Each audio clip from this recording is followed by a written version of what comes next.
Well, welcome back. We start again. Turns out it surprisingly such an auspicious day that this is the anniversary of Buddha giving his first teaching of the Four Noble Truths on this particular day. So, this is something very powerful in the sense that that the Buddhists believe that all kind of positive actions that we do on this day and our practices with this actually become multiplied. So of course what we're looking for is ourself becoming enlightened, and so the way to become enlightened is to purify our defilements and accumulate the type of positive energy, the merit necessary. And this is very powerful on these kind of days. It's kind of like you go to a store, and on that day they give you a lot of things. Instead of just the one thing, you take one and they give you 5 more or something. So it's quite a bit more than that. But anyway, quite good. So I was thinking, since we're just starting after being off for some weeks, that I'd like to maybe give a kind of panoramic view of the Buddhist path, the Tibetan Buddhist path. And of course there's a lot involved in that, but I'll just give a panoramic view so that we can kind of a GPS about where it is. But one thing to be understood is that none of these practices in themselves, from an ultimate standpoint, are any better than the other. It always comes back to us. It depends on where we are. That's why our practice is so important, for us to become in touch with what we are. And what we are is a body, speech and energy, and mind. And so we need to know who we are, where we are. And so then because of that, otherwise there's a lot of good medicines out there, but they're not necessarily good for us. So knowing them and understanding that they're there as part of the path is very good, but we also need to work with where we are at all times. And that's why we do our practices, to stay in touch. So when we're doing our meditations before, of course, we were doing things working with all of our energies, working with our channels, with our chakras, with the way that the energies run through the channels. And so because of that, we can begin to feel, we can begin to heal. But if we try to push ourselves in any of those, then it's not good. What we want to do is be very gentle, with ourselves. So, of course, the beginning of the path, that at least that was expressed by the Buddha that appeared 2,600 years ago, Buddha Shakyamuni, and gave the teachings on the Four Noble Truths, was because at the very start, it's very necessary for us to understand that we're not as okay as we think we are. We're not that okay, that there is actually dissatisfaction and pain that we have and that we're experiencing.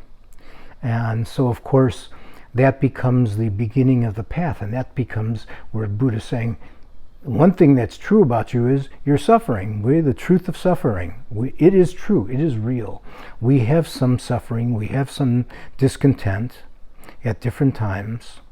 And just the stage that we're not completely free, that in itself is very, very painful. So we've talked before, and I've went into details on 3 types of suffering and things. So it's not necessary for what we're doing today, but just to understand that beginning of the path is understanding that there's a state of dissatisfaction and pain. And because there's this pain and dissatisfaction, we actually begin to try to do something about it. I mean, we know that when we feel something that doesn't feel right, we go to a doctor. If it's physically, or maybe a mental doctor. If it's mentally, we go to a psychiatrist, to a psychologist, because we want to see, is it fixable? So as the saying goes, if you don't know that there's somebody inside your house stealing from you, you're not going to do anything to stop them. So you first have to understand that there's a thief inside of us that's, stealing our happiness because we're having pain and suffering. So the good news is we can find out what's the cause of that pain and suffering. If the cause of the pain and suffering is because we're leaving our door unlocked and somebody's coming in every time we go somewhere and they're stealing from us, we lock the doors. So in the Buddhist practice, we begin the psychology of understanding the pain and suffering, and because we understand that, then we might look for what's the cause of that pain and suffering. And so, of course, the cause of the pain and suffering comes from ourself, comes from our own body, our own speech, our own mind. It comes from our delusions. It comes from not knowing wrongly, distorting everything. And so what happens in that particular case? We end up creating karma. Karma is action. We create an action. The action has a result, has an immediate result, and has a further result afterwards. So the bad karma, by harming others, causes more pain and suffering to ourselves. Good karma, that we begin to learn to be kind of open and generous and helpful, that brings us good karma, and that allows us to be entering, somewhat into the path. Why? Because that being the true cause of suffering, and then because of that, we can begin to understand, hey, wait a minute, there is a cessation of suffering. There is an end to the suffering, within us. And that's really good news, because if we're terminal, we can't do anything about it. So in Buddhism, we're never terminal. We're never terminal. There is a cessation. There is a cessation to that suffering, to the pain. And so that particular pain and suffering, the cessation to that, leads us to the basically to the true path, which is developing through meditation and through right actions and right livelihoods. And so we learn what these things are, because we don't know. We didn't know.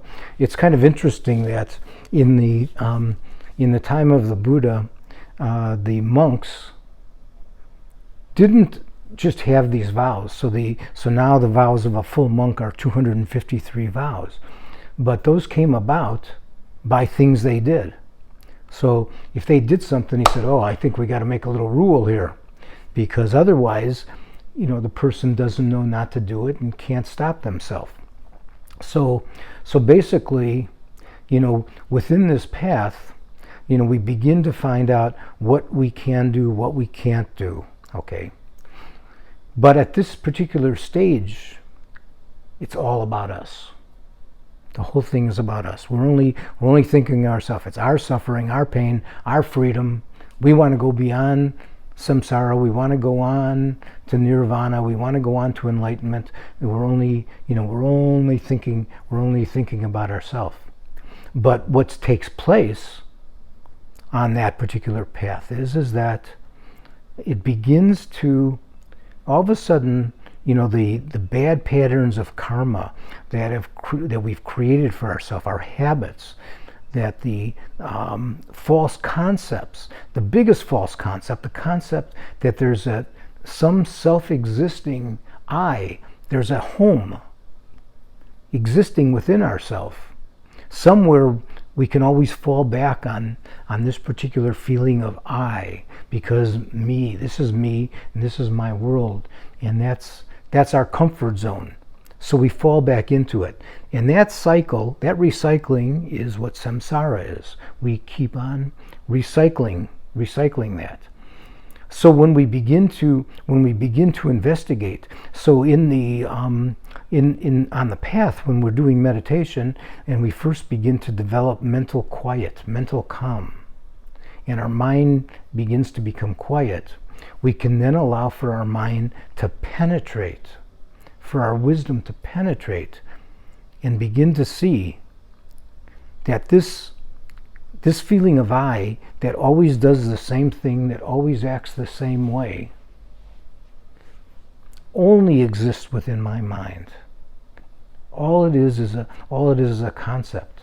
And of course, as we get older, we get more and more baggage, more and more about who we are, what we like, what we don't like. And so based off of that, that's why basically our mind gets further distorted. The first distortion is a fogginess. It's like we got amnesia, but we don't know who we are. We forgot who we are. We don't know who we are. We've become without any memory of who we are. So we've got to start grasping, oh, this is me. So I grasp at this I grasp at this ego. And because that feels good and that feels comfortable, I build on that more and more and more and more. So based off of that, I also make the next confusing mistake, that the world around me appears to exist separate from me, not within my perceptions. That becomes duality. We have duality. So because this is me, I like that. Because this is me, I don't like that. Because this is me, I have no opinion of that. And so we go through our life trying to avoid, have aversion to what we don't like, trying to pull in what we do like, all the time thinking that this is the ultimate reason why there seems to be something not 100% right, not 100% correct. And so, because of this confused state, we also think that there's an inherentness within every phenomena that we come in contact with and believe it being separate from ourselves. So everything, when something comes through our I consciousness, the very first second, it's just pure consciousness. It's just pure awareness. The problem is the moment after that. Then the intellectual, the conceptual mind starts to say, oh, that's a pretty flower, that's a nice color, that's a great smell, and believe that to be something ultimately. Now, the truth of the matter is that I used to think, when I was younger, I used to watch, and see somebody smoking a cigarette. And I used to think, if somebody came down from another planet, what would they think about somebody smoking a cigarette? What does it do? It doesn't add any nutrition. So what does it exactly do? But because I build up this habit and this grasping to it, then I need to smoke. But there's nothing inherently good or within that particular cigarette to be doing that. But I can't see it because I've already created, I put on a pair of sunglasses, and so I view the world through my senses, through my eyes, through my ears, through my nose, through my smell, through my touch, through my mind. Everything becomes somewhat distorted. And because of that, I've now created an unbelievable intricate web. I'm caught within an intricate web, basically. And because of that, only when I get lucky enough to be on the part of the web which I've deemed good and nice, but it's still not as good as I think it is. If I really look, it's still not as good as I think it is. Because whatever this object is, this object has no inherentness within it. This chair, there's no chair within this chair. This chair is made up of legs and wood and cloth and different things put together. And right here we're using it for a throne almost. So it's not just a chair, it's a throne. But the fact of the matter is, whatever we grasp after is our distorted state of mind. And the truth of the matter is, if what we were looking at was inherently good, then everybody should see it the same way. But we already know if we line 20 people up, they're all going to see something a little bit differently, because we're not seeing things as they are. We're only projecting, basically.